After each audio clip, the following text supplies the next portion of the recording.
നമസ്കാരം. 4 മാസം മുമ്പ് ഒരു ഒളിച്ചോട്ടം ഭയങ്കര വിവാദമായിരുന്നു. യൂട്യൂബിലും ഇൻസ്റ്റഗ്രാമിലും ഫേസ്ബുക്കിലുമൊക്കെ ആ ഒളിച്ചോട്ടത്തെ പറ്റിയിട്ട് ധാരാളം വീഡിയോസ് വന്നു. ഒരുപാട് റിയാക്ഷൻ വീഡിയോസും പുറത്തിറങ്ങിയിരുന്നു.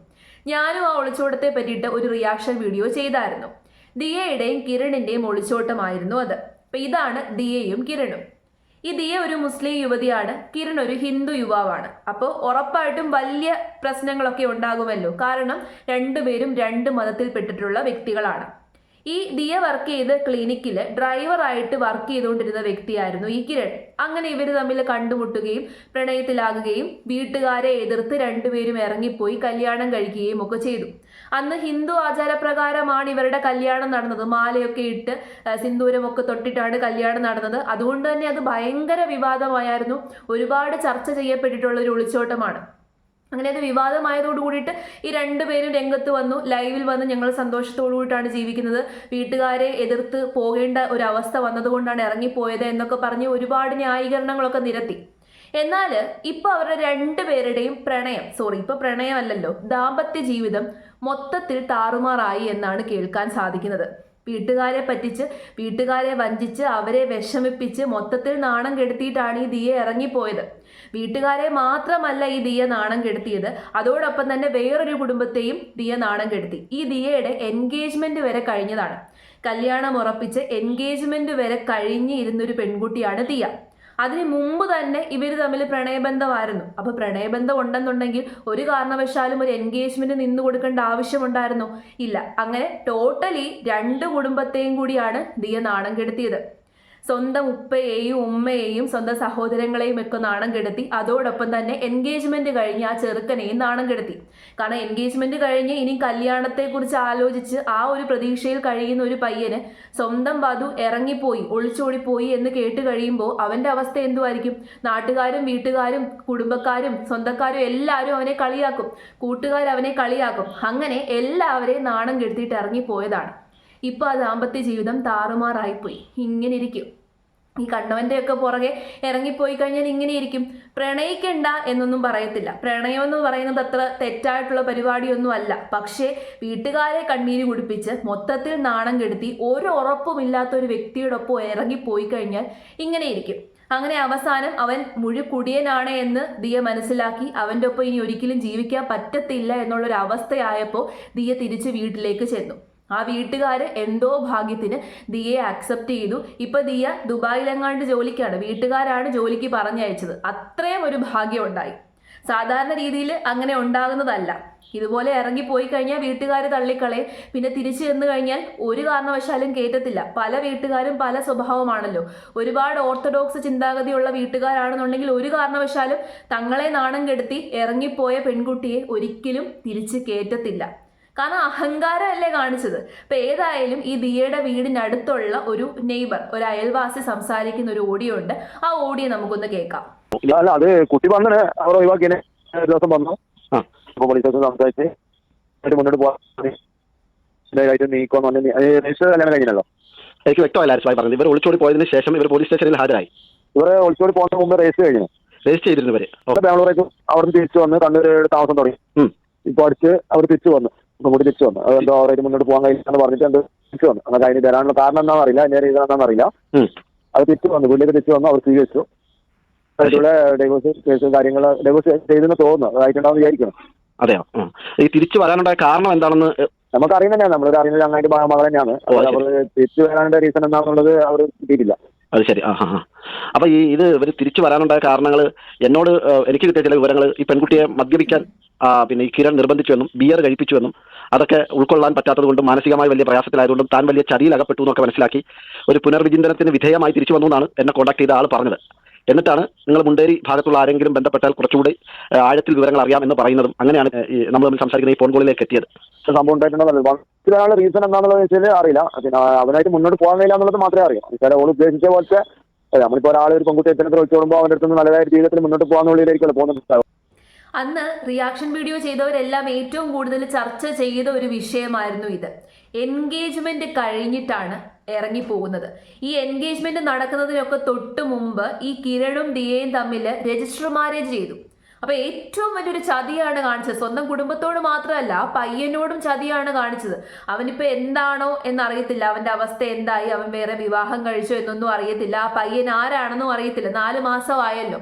അപ്പൊ അത്രയും വലിയൊരു ചതി കാണിക്കുമ്പോൾ ഈ കർമ്മ എന്ന് പറയുന്ന ഒരു സാധനം ഉണ്ടല്ലോ, ഞാൻ പണ്ടേ പറഞ്ഞിട്ടുണ്ട്, കർമ്മ എന്ന് പറയുന്നത് സൈക്ലിക് മാനറിൽ പണി തരുന്ന ഒരു സംഭവമാണ്. അത് റിവേഴ്സിബിൾ ആണ്. നമ്മൾ എന്ത് ചെയ്യുന്നോ അത് അതേപോലെ തന്നെ റിഫ്ലക്റ്റ് ചെയ്യും. ഒരു മിറർ എടുത്ത് വെച്ച് കഴിഞ്ഞാൽ റിഫ്ലക്ഷൻ അല്ലേ മിററിൽ നടക്കുന്നത്. അതായത് നമ്മൾ ഫ്രണ്ടിൽ നിൽക്കുമ്പോൾ നമ്മുടെ റിഫ്ലക്റ്റഡ് ആയിട്ടുള്ള ഇമേജ് ആയിരിക്കും മിററിലൂടെ കിട്ടുന്നത്. നമ്മൾ മിററിലേക്ക് ഒരു ലൈറ്റ് അടിച്ചു കഴിയുമ്പോൾ ആ ലൈറ്റ് അതേപോലെ തന്നെ റിഫ്ലക്റ്റ് ആയിട്ട് നമ്മളുടെ അടുത്തേക്ക് വരും. അതേ സെയിം പാറ്റേണിലാണ് കർമ്മ വർക്ക് ചെയ്യുന്നത്.